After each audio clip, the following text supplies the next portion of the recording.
네, 반갑습니다. 2023년 12월 22일입니다. 오늘 12월 12일. 오늘 하루 마무리하면서 공부해 볼 것 한번, 명조를 한번 골라봤습니다.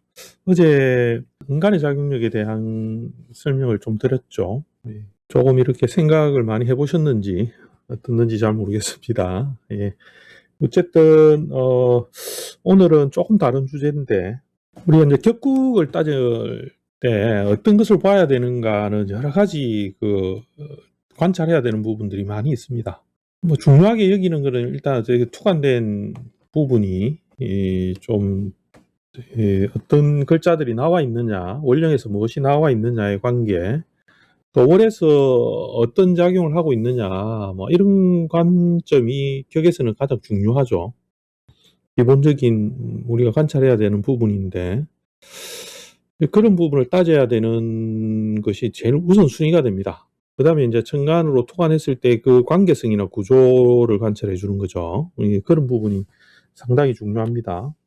그래서 오늘은 어떤 기타 그런 부분에서 관찰하고 또 무엇을 봐야 되는가 하는 부분에 대해서 좀 생각해 보도록 하겠습니다. 이 명조는 오늘 수업 중에 나왔던 적천수천미에 있는 겁니다. 사마 부분 나오는 부분인데 거기에 있는 명조입니다. 공부하실 분들은 뭐 내용을 찾아서 보시면 천미에서 언급된 걸 제가 간단하게 또 이야기하고 이 구조에 대한 것을 이야기를 해보는 거죠. 그 부분을 오늘 이야기해 보려고 합니다. 우선은 이 사주의 격을 한번 따져보는 거죠. 격이라는 것은 원령에서 어떻게 나왔느냐를 보는 것인데 이거는 목을 많이 짜고 그죠? 을목이 대표로 나와 있고 밑에 지지에는 삼회가 되어져 있습니다. 삼합이 되어져 있죠. 그리고 인목이 또 보태어져 있기 때문에 대체로 전체적인 지지는 목의 국을 이루었죠. 그죠? 방국은 아니더라도 삼합하고 인이 있으니까 전체적인 목국을 이루어져 있습니다. 그래서 을목이 그 목국의 대표자로서 이렇게 올라타져 있습니다. 그러면 전반적으로 목이 원령에서는 묘목이라 하는 근록이라 하는 작용이 주가 되어서 작용하고 있기 때문에 우리가 뭐 근록격이라 해도 되고 따지고 보면 이 삼회가 삼합이 끌고 가는 목의 이 작용이 강하기 때문에 강황하니까 결국은 급제격이라 칭해도 큰 지장은 없습니다. 이 작용은 오히려 급제의 그 작용이 좀 상당하겠죠. 그죠? 그러나 이제 원령의 본기로 본다면 을이 주 되었기 때문에 그냥 록격 뭐 이렇게 호칭을 해도 큰 상관은 없습니다. 보통 근록격이나 비급 격 이렇게 할 때는 관성을 씁니다. 관을 사용하거나 혹은 또 식재의 방향성을 봐주죠. 누설을 해서 얼마나 반대의 작용, 즉 짝의 방향으로 가주느냐 하는 관계죠. 그죠? 이 재와 관이 여기 있으니까 나라는 존재가 이쪽으로 가려고 하는 동작과 혹은 제어받는 거 이 두 개 중에 하나를 보통은 비급격일 때는 이제 이루게 되는데 원래는 이제 비급이라는 걸 따로 격을 세우지는 않았죠. 그죠? 격이라는 것으로 호칭을 잘 하진 않는데 어쨌든 뭐 비급격이다 막 이렇게 호칭을 일반적으로 하게 됩니다. 그런 경우에는 관성이라는 것을 써서 작용을 갖다 하게 되는 것으로 그 길흉 이게 성패 그죠? 기흉이 아니라 성패를 격이 이루어졌느냐, 록격이 이루어졌느냐, 뭐 이런 것들을 위주로 보는 거죠. 그런 관계로 볼 때는 이 사주의 구조를 일단 파악을 해 봅니다. 그다음에 목이 성하니까 재성까지 올려내놓고 있고 기토까지 올라탔죠, 그죠? 그래서 비겁격일 때는 주로 이제 이렇게 재성이 투관하게 되면 재성의 그 작용력을 보호하고 또 분탈되지 않도록 재로 분탈되지 않도록 하는 작용이 중요합니다. 그래서 보통 이렇게 경을 써서 경이 나와 있기 때문에 이 경금에 대한 작용력을 중요하게 여기죠, 그죠? 중요하게 여깁니다. 그래서 보통 이 사주는 지금 수생목, 수생목, 그 다음에 내 입장에서는 이 제가 관을 갖다가 이렇게 탁 생활하는 모양으로 경금이 이렇게 나와져 있고, 그래서 이 글을 갖다 어떻게 이루느냐의 관계, 경금을 갖다 어떻게 쓰느냐의 관계, 이것이 이 명식에서는 상당히 중요한 어떤 모양입니다. 격국으로 따진다면 관이 나와 있으니까 또 관이 뭐 고관이 아니라 재생관이라는 기본 구조를 가지니까 재로부터 또 그 관성이 생을 받고 또 재성은 비급에 의해서 분탈당하지 않게 관을 쓰고 하는 모양으로 이렇게 구조가 되어져 있죠. 그래서 이렇게 얼뜻 보면 사주가 제법 그럴싸하게 이렇게 흘러가는 모양이나 이 작용이 이렇게 구조가 되어져 있고 합니다. 근데 단지 문제가 여기 있는 목이 대략 이 밑에 지지에서 목이 대략 너무 많다. 이제 이 작용이 가장 기본적인 문제가 됩니다. 이 문제를 통해서 우리가 이제 봐야 되는 게 뭐냐 하면 여기서는 이 관성의 즉 근이 되는 거죠. 내가 사용하고자 하는 것에 관계에서 중요한 이 나름 용신인데 그죠? 이 관계에서 이거를 어떻게 잘 사용하기 위하여서 바탕을 이루는가 하는 부분이 격의 높낮이를 결정하는 아주 중요한 한 가지가 됩니다. 그래서 이제 그런 부분에서 우리가 관찰해 줘야 된다는 거죠. 그래서 경금이라는 것이 이 밑에서 이 작용에서 전혀 생조받지 못하고 천간의 기토에 의해서 이렇게만 오행적 관계로 생을 받는 모양으로 됐죠. 그래서 그럴싸하게 위에 부분은 이렇게 그럴싸하게 이루어져도 결국은 이 지지의 구조가 하늘을 바탕하는 즉 받쳐주는 작용이 부재하는 거죠. 그렇게 되면 이런 금들의 작용은 대략 허상에 가깝게 되는 것입니다. 이런 작용이 이제 이 사주에서 나타나는 어떤 삶의 모양으로 나타나겠죠. 그래서 책을 이제 보시면 될 텐데, 일평생 이제 고생하고, 뭐, 책에서는 그렇게 적어 놨습니다. 일평생 고생하고 해가지고, 뭐, 꾸준하게 공부도 안 하고, 수시로 이제 마음이 요랬다, 저랬다 해가지고, 점차 이제 가세가 기울고, 뭐 이렇게 하면서 공부도 안 되고 처음에 의학 공부했다가 풍수 공부했다가 뭐 이래가지고 뭐 무속도 공부하고 그러고 역학도 공부하고 명리도 공부하고 하나도 안 돼가지고 나중에는 결국은 머리 깎고 스님이 되었다라고 기록이 되어져 있습니다. 그 청대반의 사람일 테니까 그 시대에도 참 이렇게 편인을 엄청 쓰고자 하는 그런 요거를 갖다 잘 쓰고 싶어서 하는 그런 사람이었나 봅니다. 이제 그거는 또 다른 이유가 있기 때문인데 하여튼 전반적으로는 우리가 오늘 봐야 되는 거는 큰 틀에서는 어쨌든 격을 세워서 격이라는 것도 성격을 시켜 주는 여러 가지 이제 작용력이나 요인들이 있습니다. 원인들이 있고 또 그런 것들의 작용력에서 그것이 작용을 할 때는 반드시 그 글자의 어떤 바탕을 잘 살펴주는 것이 바로 필요하다.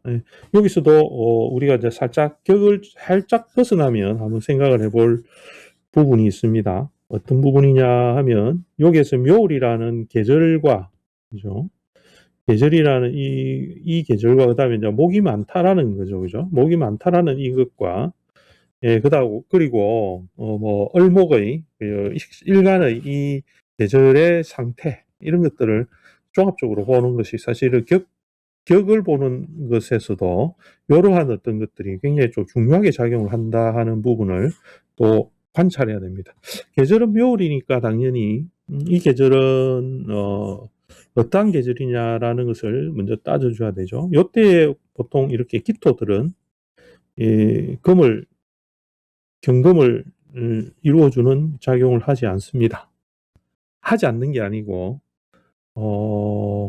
변화를 서서히 하고 있습니다. 이렇게 하는 게 맞겠죠, 그죠? 아주 절대적으로 경금을 밀어주지 않습니다.